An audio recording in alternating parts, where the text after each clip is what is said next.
So interesting enough, we were then thinking about the partnerships to kind of bring forward. I was kind of looking at, okay, what are the different stages? And they're at a much, while they've progressed amazingly fast, they're at a much earlier stage. And our next session really brings together a relationship that I didn't get the years, but it's been going on for a while. And it's really interesting, and it's not a decade-long relationship, but it's definitely an interesting partnership. And when we talk about building these partnerships, they're just not easy. And we had a really fun conversation, learning about the dynamics that had to be in synergy and where the complications were. So I'm really excited to have both MC10 and Reebok join us for this great conversation. So I'm going to invite them to the stage. And because we can never get enough of a good thing, we invited Lee to run this conversation as well. Do you remember him, the Dolphin Wrangler? Well, he's back. With my wedge shorts. I was thinking of shaving my head for this session. It would have been appropriate. We got that one out of the way. We all were thinking it. I'm sure many of you know MC10, a young company in Cambridge, Mass. That has what is, I think it's fair to say, a game-changing technology: flexible electronic circuitry. Flexible circuits that bend and flex with the human body. It opens up an incredible range of new possibilities in digital health. We're talking about wearable, always-on biometric sensors that are truly invisible to the user for the first time. And that's just a start. MC10 defines their mission as nothing less than redefining the interface between electronics and the human body. So for their first commercial project, MC10 teamed up a few years back with Reebok to tackle a problem that's been very much in the news lately, the issue of concussions in sports. And their solution is an elegant product called the Reebok Checklight. It's a set of sensors built into a soft beanie that an athlete might wear, for instance, under a football helmet. It measures the force of blows to the head and lights up when an athlete needs to be checked for concussion symptoms.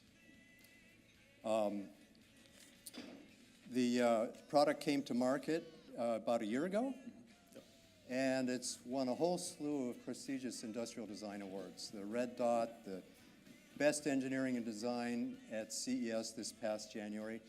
So it's a really cool product.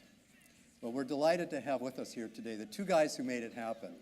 Isaiah Kazavinsky, head of the sports segment at MC10, and Paul Litchfield, who's head of Reebok Advanced Concepts. Now, Isaiah is a guy who knows a thing or two about concussions. He played linebacker in the NFL for 8 seasons, primarily with the Seattle Seahawks, which we don't like to mention here in San Francisco. As you can see, he can defend himself.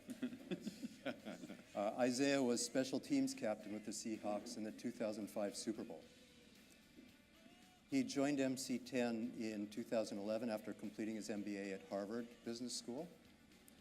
Isaiah, welcome.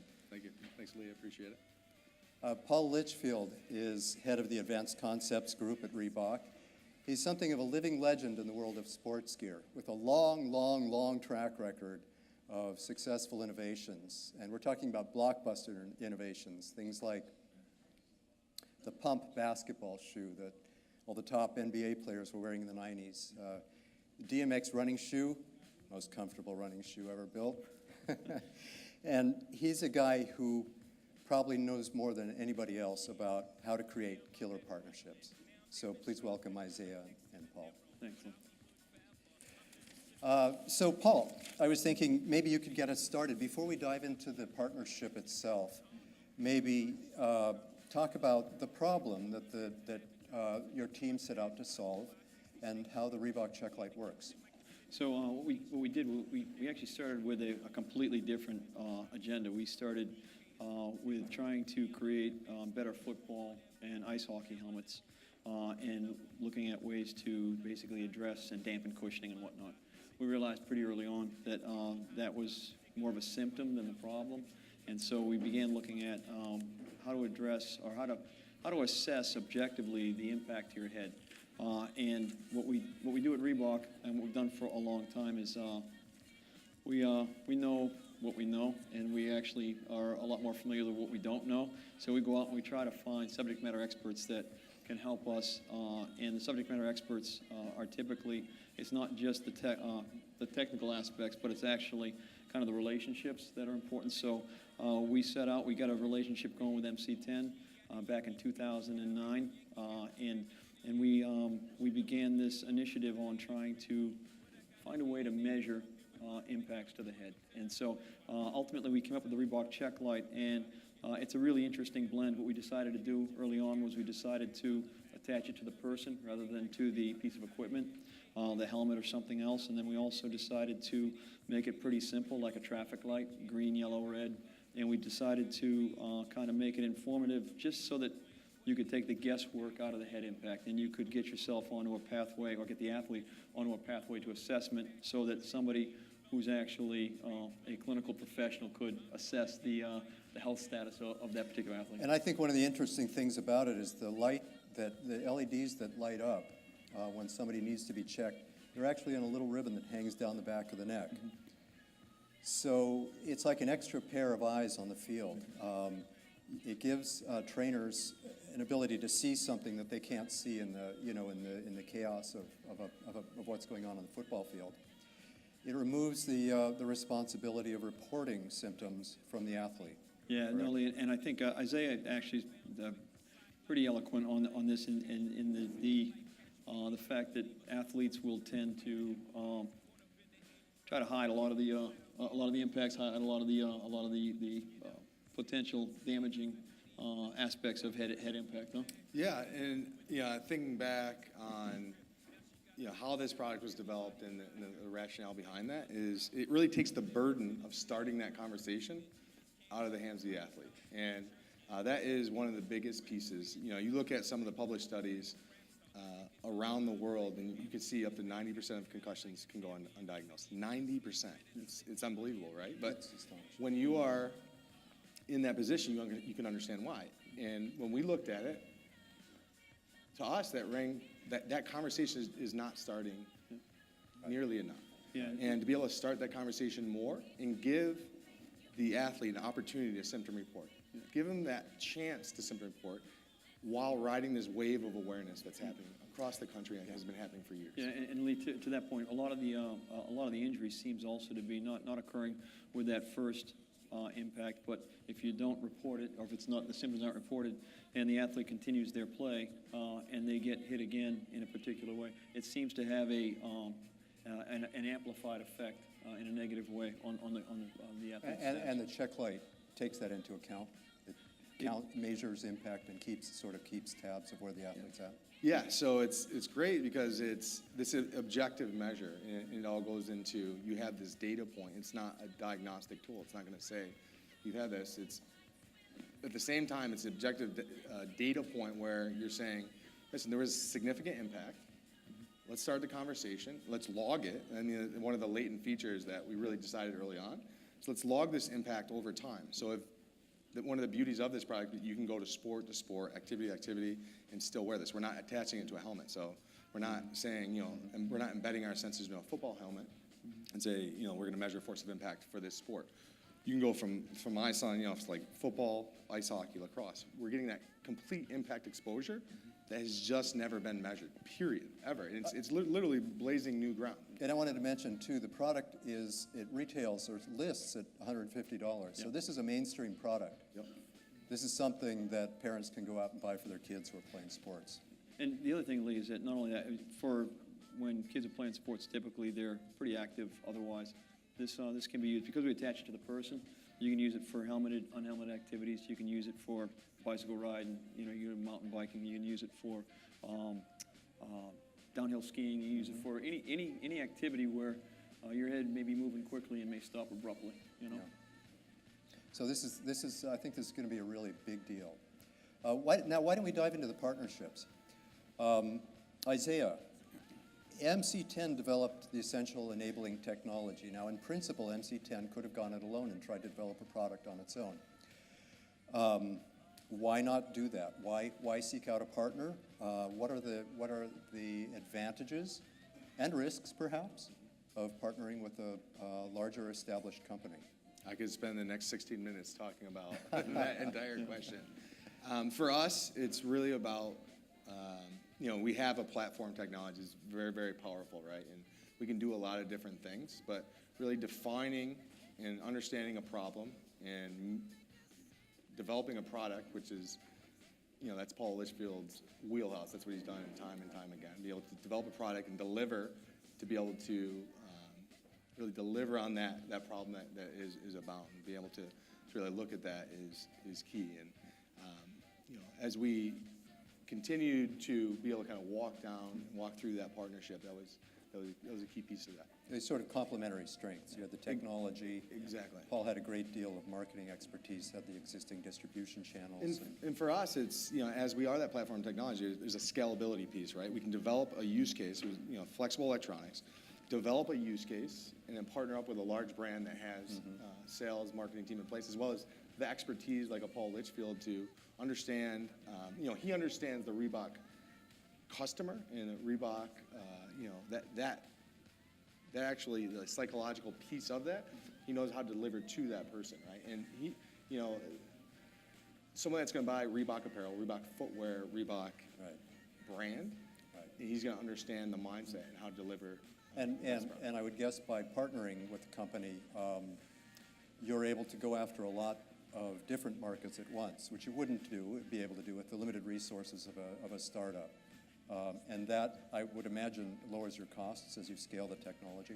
Yeah, exactly. And being able to have that Intel inside business model, partner up with large brands with the expertise that already exists. Lee, sorry, one of the things I think is kind of important is that it's when we do these conversations, and it seems like it's a pretty kind of canned, compartmentalized environment. I think what's super important, what's worked really well with MC10 and Reebok, is that we actually formed a really truly integrated, synergistic team. We've had our good days, we've had our arm wrestling days, on trying to move things forward. But it literally was, everyone had their roles to play. But during the course of the project process, it's kind of all hands on deck. Everybody was doing things that were either principal or assisting that principal endeavor, and it's really funny because there are definitely some areas of expertise that are kind of like hallowed on their relationship, but most of it was a combination of skill sets at any given time from the various parts of the team. Mm-hmm. Yeah, no, I 100% agree, and that's one of the big pieces of that, to have that complementary piece. And this is, you look at the product in and of itself, it's really embedded into that, right? You're taking electronics and putting it into apparel, and it's that partnership that really, really defines what it actually was, working together, really working hand in hand, and making sure that it all came together nicely. Well, you touched on the idea of relationships. How important are relationships? How important is it that you feel comfortable with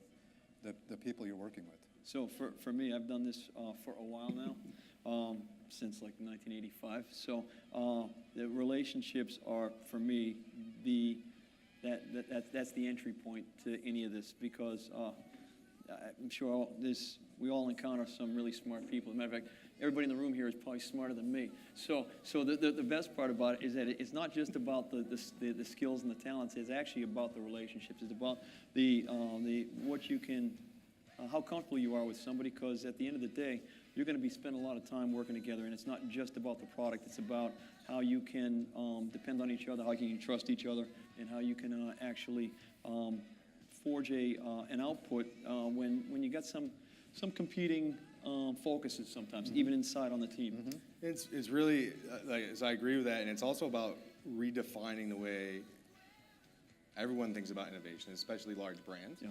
And it took a very forward-thinking person like Paul to be able to understand there's efficiency in looking outside of a large brand to be able to think about innovation, and being able to hand select, much like a VC would, right? Hand select the technology that could really make a difference to the brand, is there's an art in that, and being able to bring that in-house and develop that trust, that relationship to bring something to market is key. And it really is, I really think this is the future of what innovation is going to look like for large brands. Instead of pouring massive amounts of money into R&D internally, looking externally We'll to pour massive amounts of money into you guys. yes, pour massive amount of money. No, but That's being- subliminal. but there's an efficiency in that, right? And on all sides, which is, it really, really speaks to the free market.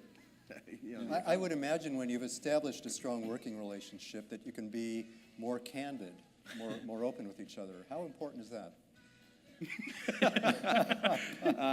Yeah, I mean, it's really, really important, and So, Lee, I would say I our don't think best- in general there's any filtering that goes on anyways. So, if you have a good relationship, it helps a great deal. That's for sure. yeah, I would say some of our best meetings have been had over a beer, right? And being able to really push the product forward has been this complete trust, and I can't drop that word enough.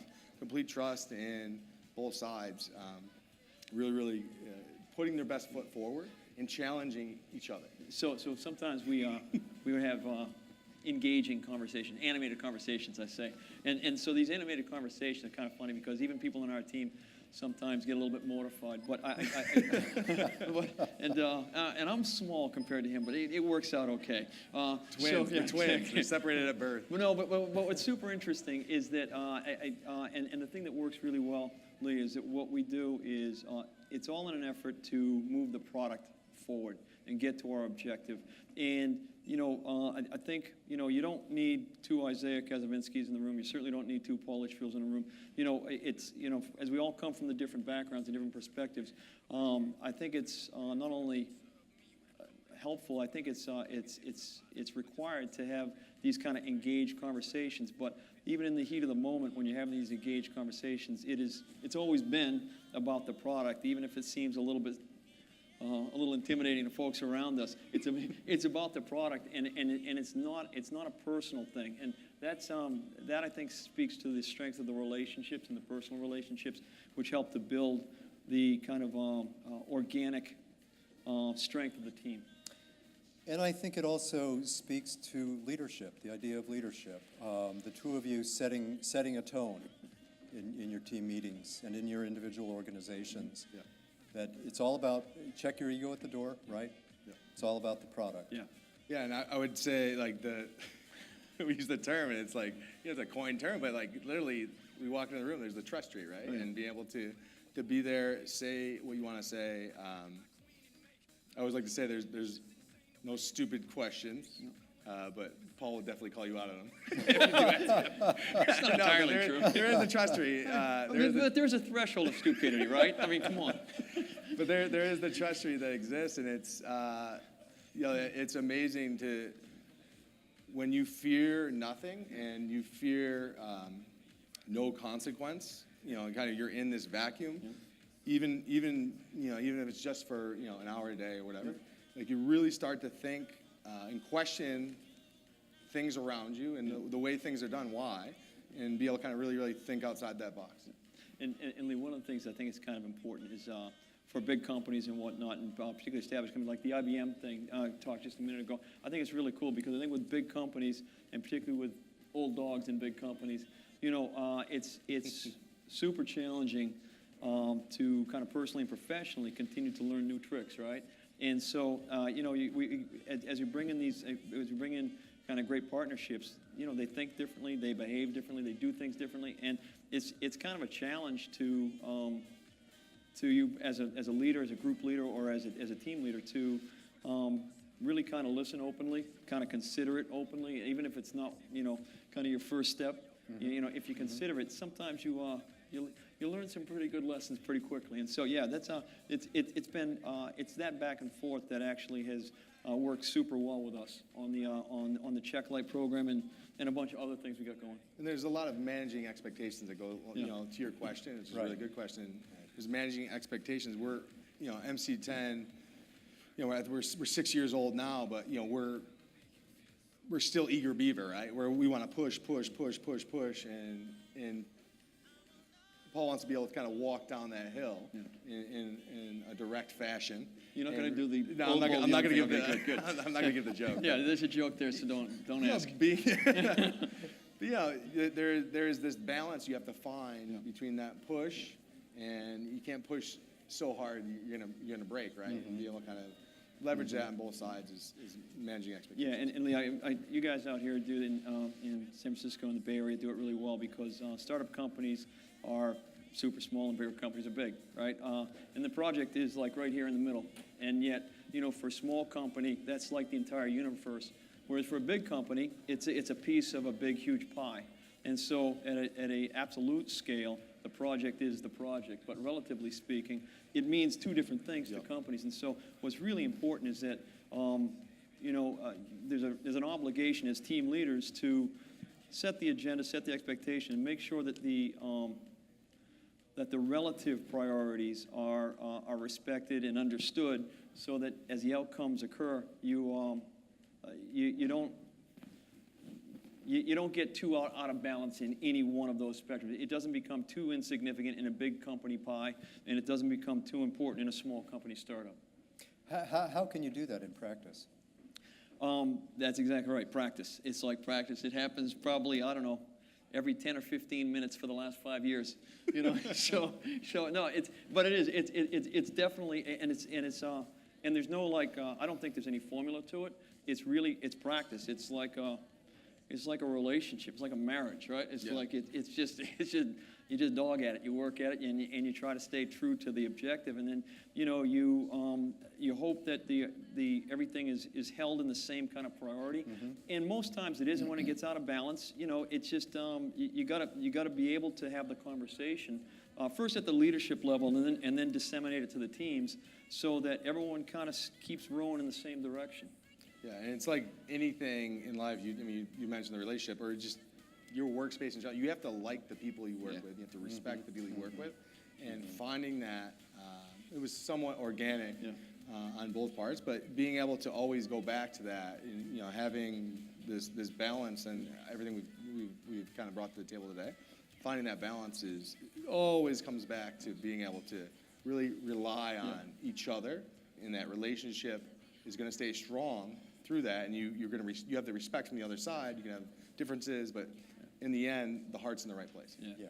So, Lee, it's funny because we've encountered a bunch of different companies, and to me, the barometer is always like when you have a first meeting, and then you're kind of dreading the next email or the next phone call, from that person, even though the business hasn't been done yet. You're like, oh God, it's him again. And that's probably a pretty good indication that it's probably not the company that you're going to have a long-term relationship with. But when it flows well, and like Isaiah says, we've been known to go out and sneak a beer or two out in the world, and when it just is part of a relationship and an easy kind of as simple as sitting here, it makes it so much better. It makes it sustainable, I think. We likes to keep it real. Well, it's a beautiful product. I'm sure many of you have seen it. And I think that's a testament to these two gentlemen here and the process they created and the leadership that they both created in their organizations. So Thanks. Congratulations. Thank you very much. We have a couple of minutes left if there are any questions from the audience. Hello, my name is Dr. Jose Bolaños, and I've been an avid fan of MC10 for quite a while, seeing some of the amazing sensors you guys are making, especially the ones that are flexible Band-Aids for the kids as well as other things. Stay tuned. The question I have is, some of the innovators here, we'd love to learn more about the opportunities of collaborating with MC10. I have an angel investment group, and we have a lot of startups, so we'd love to know that. Secondly, the helmet, the sensor for pressure that you guys are doing, one of the problems for high school athletes that we keep seeing is all of a sudden they just have a sudden cardiac arrest for some reason, and we're finding that these kids are dehydrated, they wind up drinking way too many Red Bulls before they go out on practice, or sometimes they're taking diet pills, Ma Wang, and that combination causes hypokalemia, arrhythmias, and problems. I think there's an opportunity for introducing some kind of a sensor that monitors EKG rhythms within that same unit that you have, and would actually, during their practice, be able to kind of determine if there's any problems that way. Just a recommendation. Yeah, so I like a lot of parts of that statement. And, we've definitely, thought about and have explored this idea of a suite of sensing modalities, right? And offering this tying together and dovetailing of different types of sensors, of different metrics, which is, it's going to happen. And, at MC10, we really believe, like, at the heart of our company, we innovate on form factor. And, our mantra is a person shouldn't have to put up with wearing a device. I don't want to have to, like, okay, I'll stand it because I'm getting this data. How about you put something on, forget about it, and you're gathering data in the background, period, right? And that's the beauty of this. And that the spirit of the checklight really tries to capture that that idea during sports play. One more question over here. Hi, I actually have two questions. So I've heard of a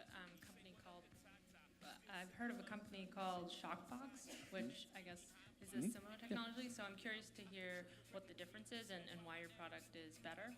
And then also, I'm just wondering if this product is planned for regulatory approval, and if so, how does Reebok think about that being a consumer company versus a medical device company? Yeah, so I'll answer the latter question first. I can go with the first one. Okay, cool. You want? Yeah. Perfect. We went out of our way to work. We worked with the FTC. We worked with we worked with our legal firm. We're owned by Adidas, and we're a big company with a ton of lawyers. And knowing that the world is pretty litigious, as you guys are well aware, we went out to this and we set up the device so that the device is not diagnostic, and it's not even close to diagnostic. And one of the reasons why it's not diagnostic is because in the medical community now there are no numbers that will tell you when you have a concussion or when you have a TBI or not. So what this is meant to do is this is just meant to inform you about the magnitude of impact to your head. Takes the guesswork out. And when it gets, and the reason why we chose a traffic light kind of scenario, everyone's familiar with it. Green is on and functioning, it's a go. Yellow is cautionary, get checked out. Red is stop and get checked out. So the intent is to be very simple, very elegant, and not intimidate the customer and the consumer and the athlete with it. So it is by no means diagnostic, and it is by no means indicative of injury. And yet there are we based the entire kind of foundation off a thing called HIC, which is Head Injury Criteria. It's developed out of Wayne State University, and it's used by the National Safety Transportation Board on crash tests and things like that. So it's grounded in substantial data and what's relatively the most accepted kind of criteria out there, but it is not diagnostic, and so we're not heading down that road anytime soon. Yeah, and Paul really speaks to a point that's important, right? Is actionable data, not spitting out this really, really complex data. What actually happens is a really, really complex algorithm being able to kind of filter that through and give you something at the end that signifies impact in a really, really big way.